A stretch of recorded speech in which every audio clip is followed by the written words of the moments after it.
Welcome to Female Fluence. We are a place of women empowering women. This is a safe environment where females are not judged nor afraid to flourish. My goal is to help you live an energized life of balance, whether as a mom, a wife, or in your profession. It is time to have self-worth and self-compassion. Live in the present moment and surround yourself with only healthy connections.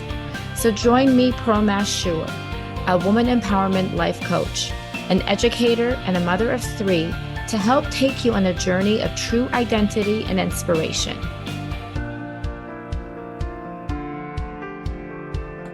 Burnout, a result of prolonged chronic stress, disproportionately affects women, mainly working mothers. It's rooted in a disconnect between personal values and one's career, exaggerated by societal imbalances such as the pressure for individuals to outperform their male peers. Recent data, including a Forbes article from April 23, highlights the prevalence of burnout among women and the need for workplace support. It is hard for women to switch off.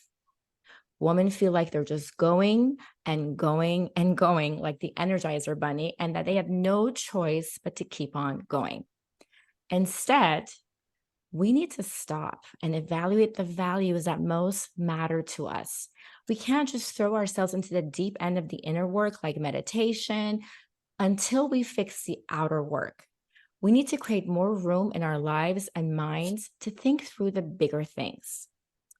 The first thing we must do is step back and start with the basics. Ask ourselves questions like, am I sleeping enough? Am I eating right? Am I exercising enough? Am I neglecting my friends and family?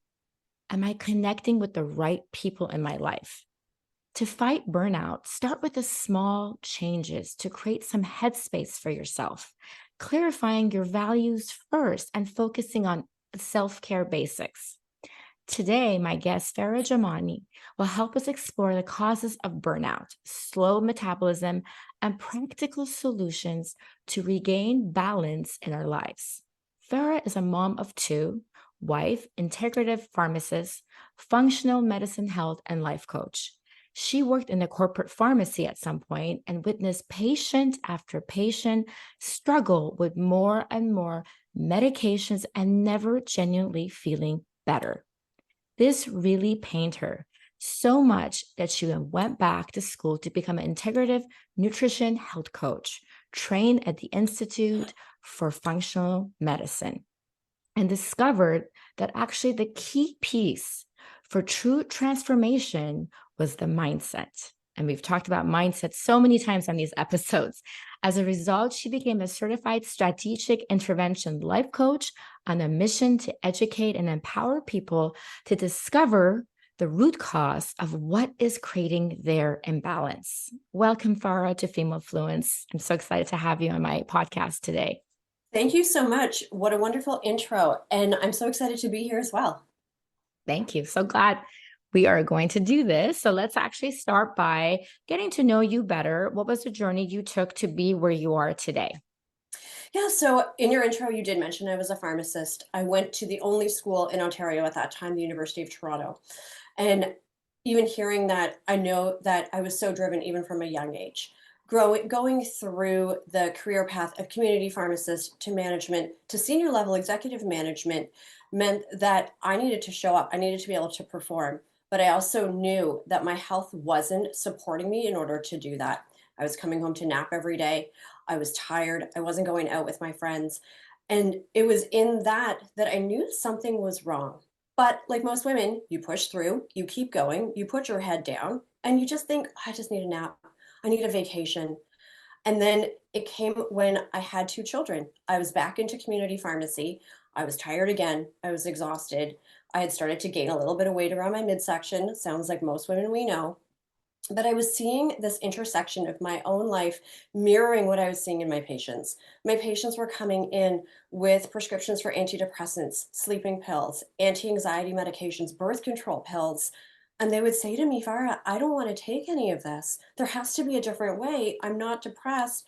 Maybe I'm a little bit anxious. I'm certainly not sleeping. And I know my hormones are a mess, but my doctor has nothing else to give me. What Mhm. else is going on? It took my own health crisis when my kids were 5 and 2. They were little. I was at home by myself one evening with them, and I'd fallen asleep on the couch. And I overheard my 5-year-old tell my 2-year-old, listen, mommy's too tired for us. I'm going to have to put you to bed. And it was in that moment that any mom who hears that knows how painful that is. I knew my health issues, my exhaustion, my foggy brain, my hormones, all of that wasn't just impacting me anymore. It was impacting my kids and my family. And that was my why. That was my why to go back to school, to go back to the literature, to go to the evidence, to figure out what is going on. How did so many years elapse of not feeling great? And I know it wasn't me. I know it was so many other women around me. So that's when I went back to school. I got certified in functional medicine coaching. I started to get more into that mindset coaching of what was driving our behaviors. And now I'm able to teach women that this is not a failing of you. This is not trying hard. This is not you not trying hard enough or not showing up in a way that you want. There's a true biology that's keeping you in this state of burnout. Mhm. And once we can start to shift that, then you can start to even get to the starting block of having more energy, having more mental clarity, being able to choose your life in alignment with your values. But when you're so burnt out from your biology, you just don't even have the mental capacity to do so.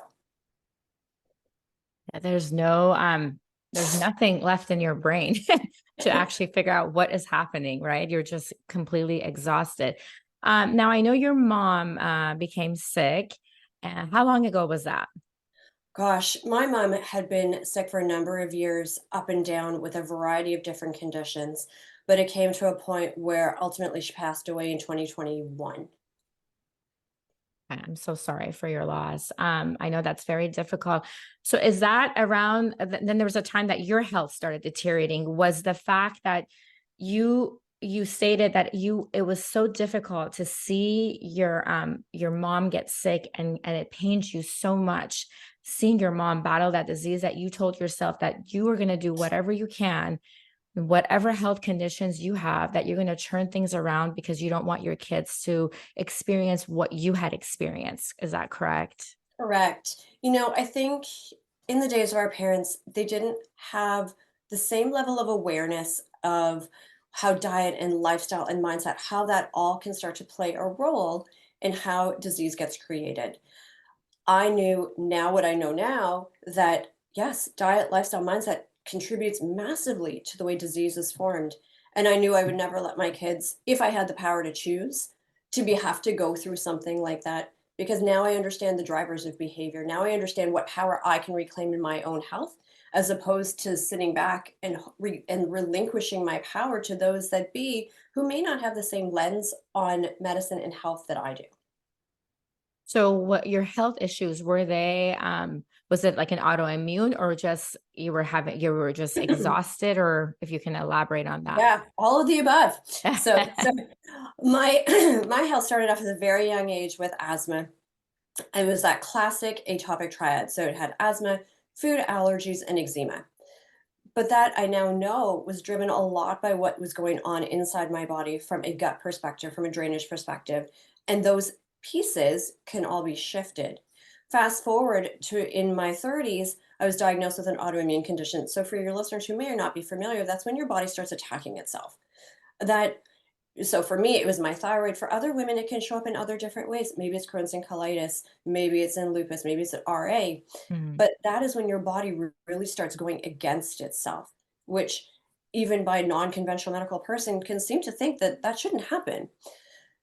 Fast forward to then having trauma, losing my parents, having trauma, being through a pandemic, having more trauma, working in corporate Canada for me, but having all of those stressors, it was just compounded and compounded and compounded to the point that it just, that there was no one last straw that broke the camel's back. It was just all this merging together of so many factors that eventually just tipped the scales into burnout, into exhaustion. And we can talk about what that spectrum looks like.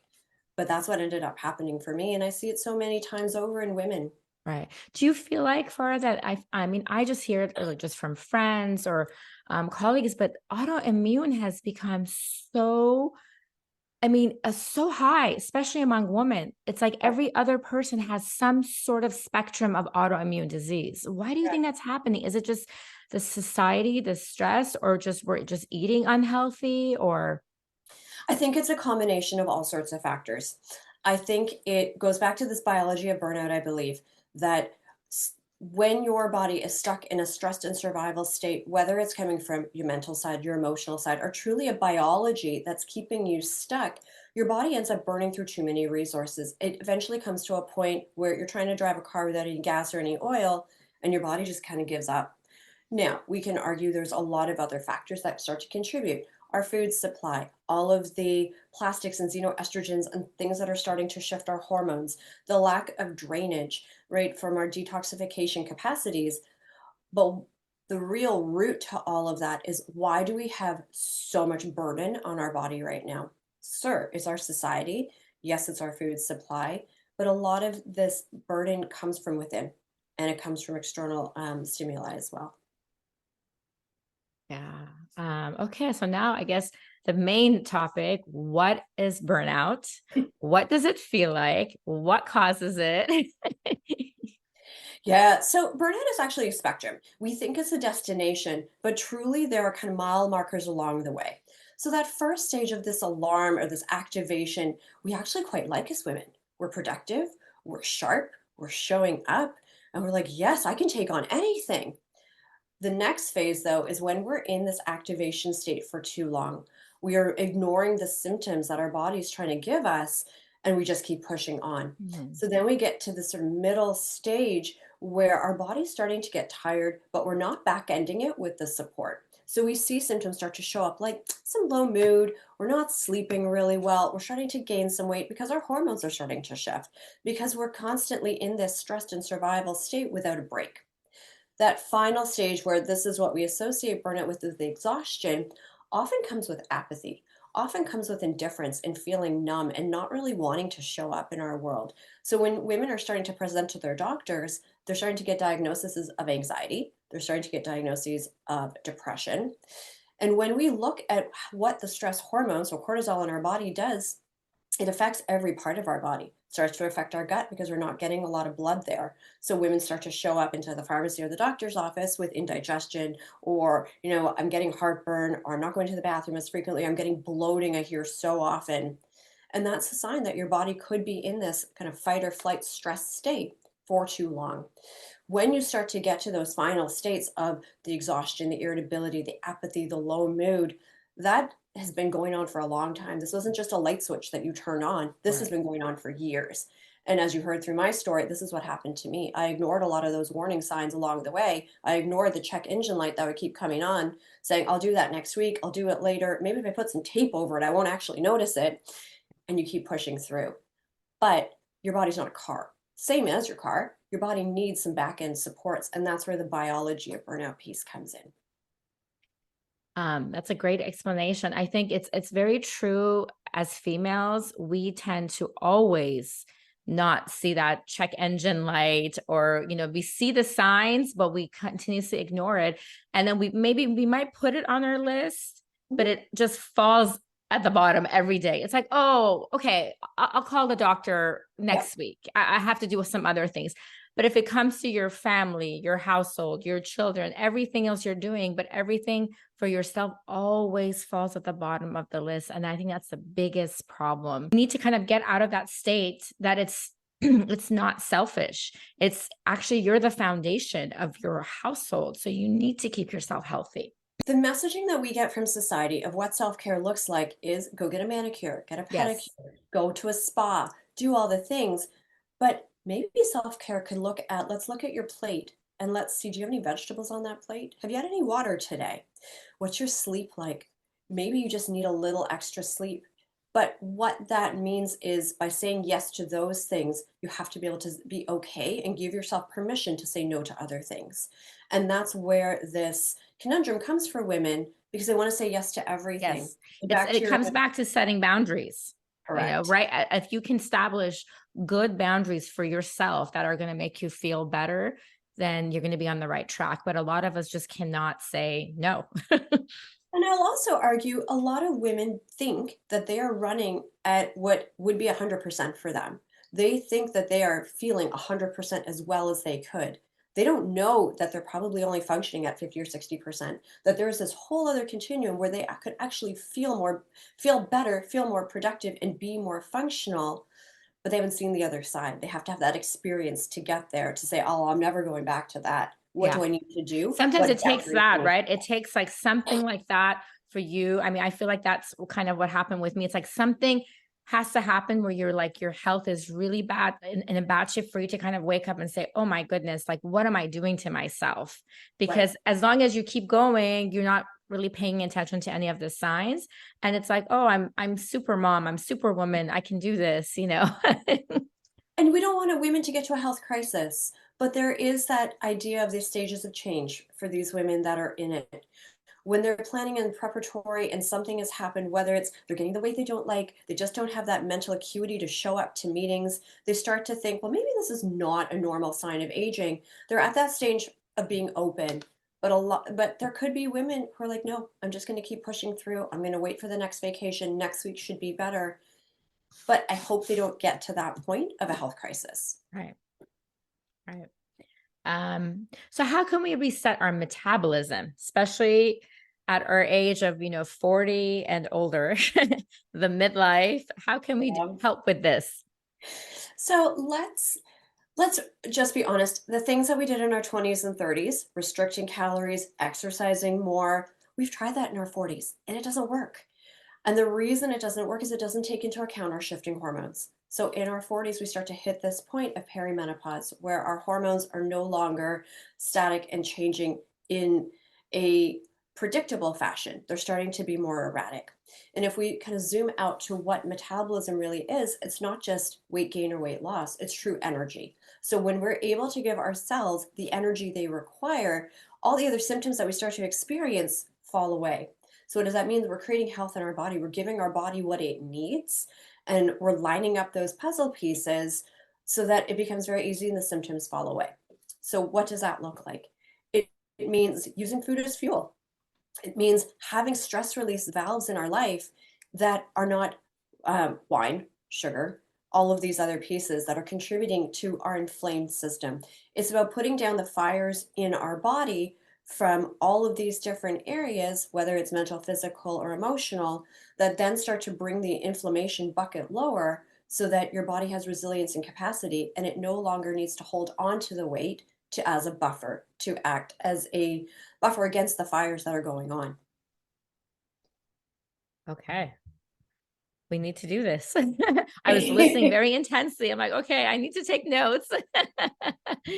um, so some individuals actually believe that they're consuming a healthy diet, like you're saying, and either a lot of people, they work on having this amazing healthy food and nutrition, but then they never end up losing a single pound. So then they kind of lose hope and then they get frustrated, and then it leads them to extreme measures like starvation. And it's like, I know people, it's like, oh, I just have coffee and I fast all day and then I have one thing at night. And I just can't imagine. I'm like, well, I mean, I feel like food is part of the social life. It's part of our life. Like, I like making a nice meal and sitting down with my family. Just, those are the basics of that we need. So I feel like when we really stop ourselves and really just say no, like, we're not allowed to eat. I mean, what advice do you have for people who are fighting this battle constantly of starvation, and then they eat like crazy, then they feel really guilty, then they're on the diet for 2 weeks, then they're eating like crazy again, you know? And this is what we see so often. Women want to give away their power. They don't want to give away their power. They end up giving away their power to these quick fixes, whether it's the gimmicks of the supplements that tout that they're going to lose however many pounds in however many weeks, or the latest gimmicking diet. What we need to realize is we need to work with our body. We need to work with our hormones. We need to work with all of the systems within our body. You can be eating the healthiest food, but if your gut can't absorb it because you have leaky gut, because you have so much going on, it's not going to give you the result that you want. And what I'm hearing underneath your question is, why are women jumping from diet plan to starvation to not? There's fear under there. There's fear that's driving so much of this. And so if we can sort of take a breath and start to look at this really objectively of, what does our body need to survive? Over the evolution, what does our body need? It needs protein, it needs vegetables, it needs fruits, it needs some degrees of fat.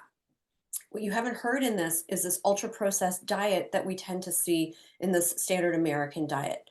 It doesn't need all the inflammatory oils, the sugar, the grains, all of that. But what women end up hearing is, well, that's no carbs.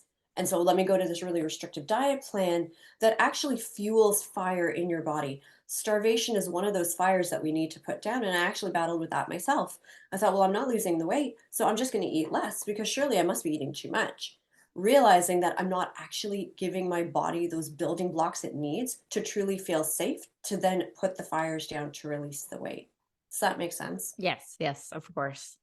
Um, so what is your view on the current, I know the keto diets are very, very popular, or the fasting? That seems to be another one where it's like, I have a coffee, black coffee in the morning, and then it's like 16 hours. And then, it's like after the 16 hours of coffee and then nothing until nighttime. And then there's also, I know Ozempic, that's become very, very popular. So what are your point of views? Not that Right. one's right or wrong, but I'm just curious to see what is Yeah. your view? So let's look at those individually. So fasting is incredible, and it can be incredible for the right person at the right time for the right duration. Those people who benefit from fasting, fasting is there to give your gut a break. It's allowing the microbiome to do the rest of the work it needs to do. It is allowing your detoxification system to be optimized. Where things can get extreme, and I think it's extreme in any of those situations you've mentioned, it's the extremes of, well, I'm going to have the coffee in the morning and I'm not going to eat all day. Because that's extreme. That's not serving your body. That's sort of taking that idea, and if a little is great, well, a lot must be even better. Right. Where I recommend fasting is, most women can do a 12-hour fast. Most women who are maybe not super burnt out can push to a 16-hour fast. But what does that look like? That looks like opening your feeding window at 10 in the morning and eating up until 6, and then having that break overnight. It doesn't mean just having that coffee. It means, what are you eating actually in that feeding window? And that's really important. Women tend not to get enough protein in their diet. They tend to rely a lot on, well, juicing must be great, vegetables must be great. I'll eat some of those, wonderful. But we forget women need about 100 grams, if not more, of protein in a day. And when you break that out and you start to explain to a woman what that looks like, they're like, I'm not eating nearly close to that. Hmm. But I'm fasting. Well, that's wonderful. Just because you're doing something amazing doesn't mean that the other side of it is working for you. So that's fasting. Keto. Keto is where you're having a focus on fats as your primary source in order to flip the metabolic switch in terms of burning fats instead of carbs. I think that's wonderful. I think we get off of this roller coaster of chasing sugars, chasing carbs. Our energy becomes more consistent. Our brain capacity becomes more consistent when we start driving our brain on ketones. But again, there's the extreme. Women are not designed to do keto for any great length of time. It starts to derail out your hormones. We need to have some carbohydrates in order to make the neurochemicals like serotonin, like dopamine, so we start to feel good. So you hear lots of women who, they do keto with their partners. The partner loses a ton of weight. The woman barely has a budge, and she feels awful the entire way through. We're not designed to live like that. And your other question around Ozempic. Ozempic is a big topic. And I think where there is benefit is obviously within the diabetic community. There's a lot of evidence to support that. But I think there is a place for it within the weight loss community.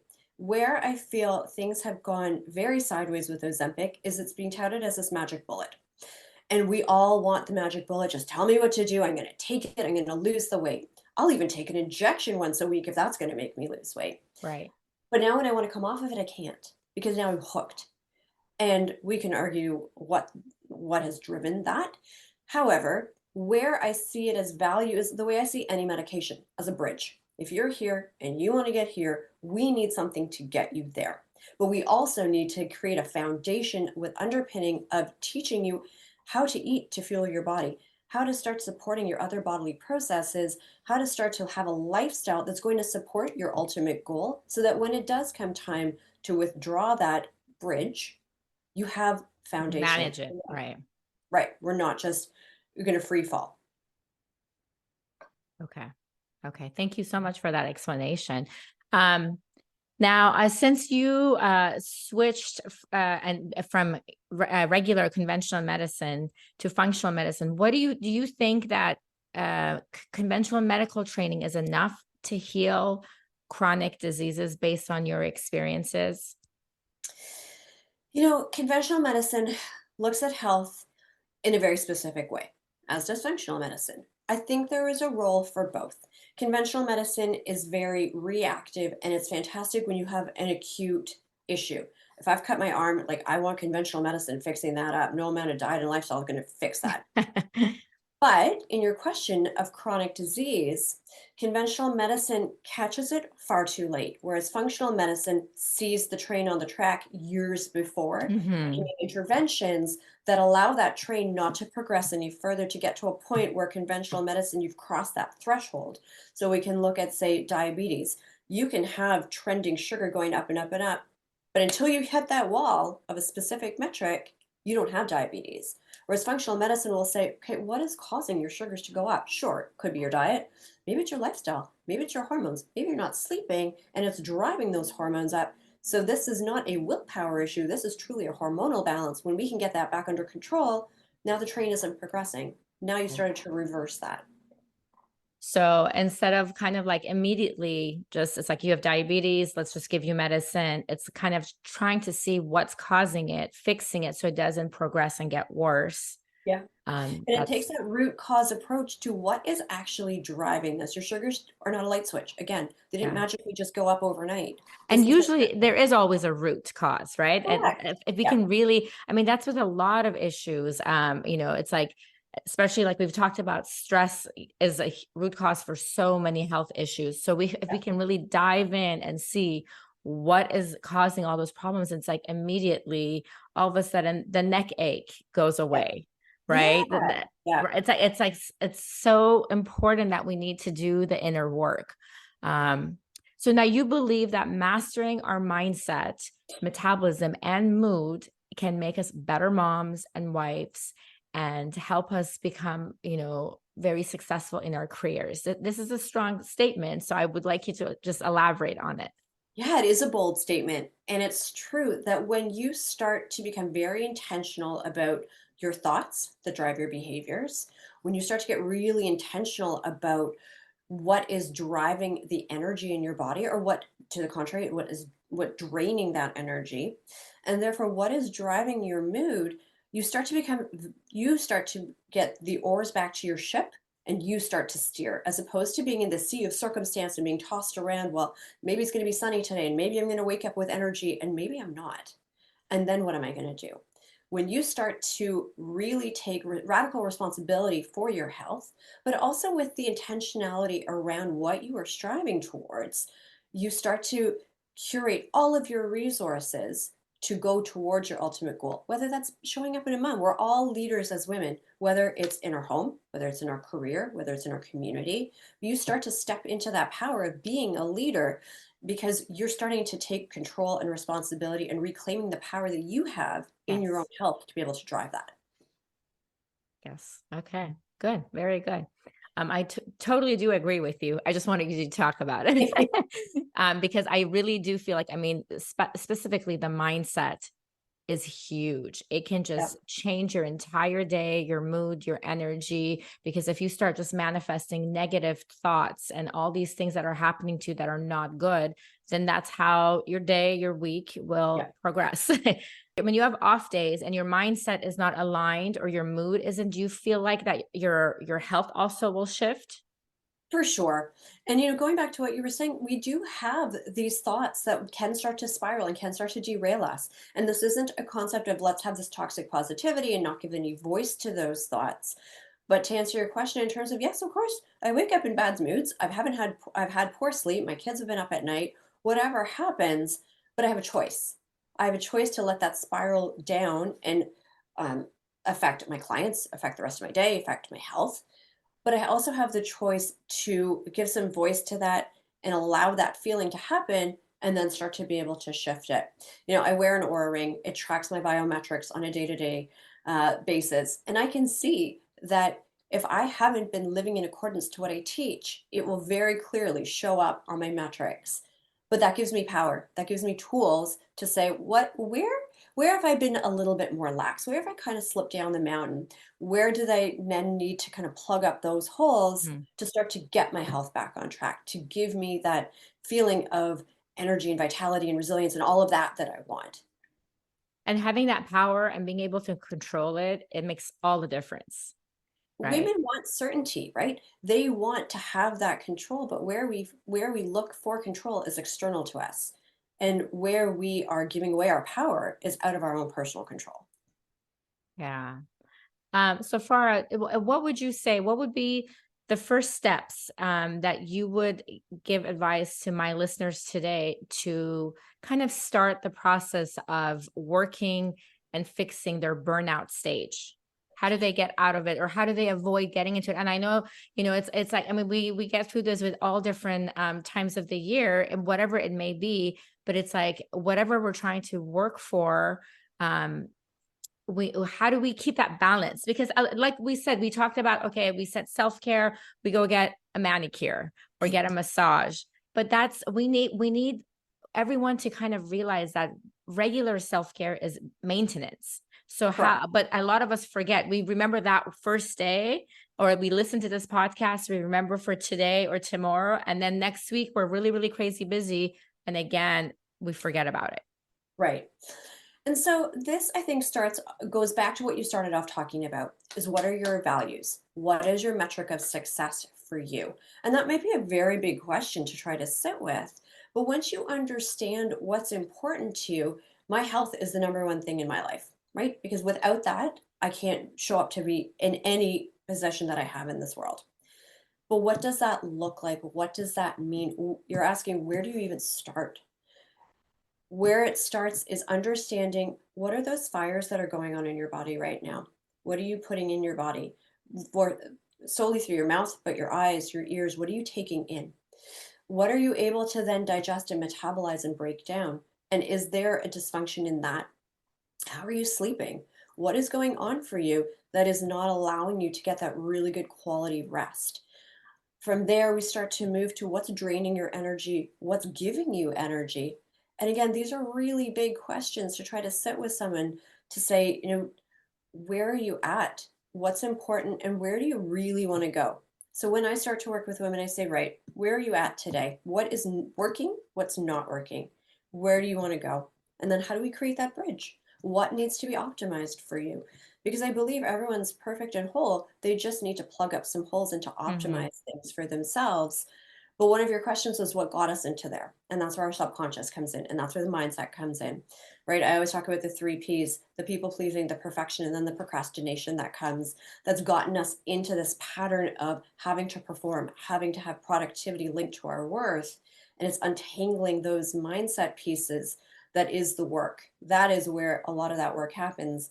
But you can't even get to that point when your brain's on fire, when you're so exhausted, you just don't have that resilience and capacity. You can't even get to that You're just starting trying block. to survive. Yeah. And you're in that survival state. We need you to take the gas off your foot off the gas pedal and be able to allow your body to even come down.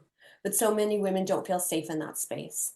So many women feel, I got to keep going and going. And if I stop, what happens in the stillness?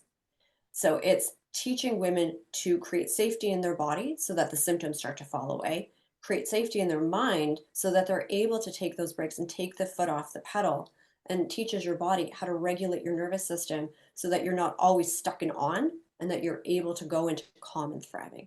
I think we need to really listen to your advice and take it before things get extreme.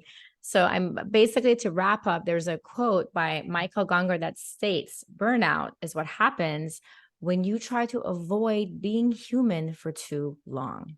In today's fast-paced culture and society, burnout often seems unavoidable.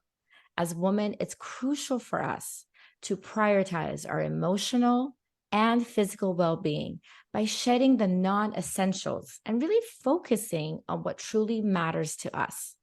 The path to personal growth and abundance lies in embracing our humanity wholeheartedly.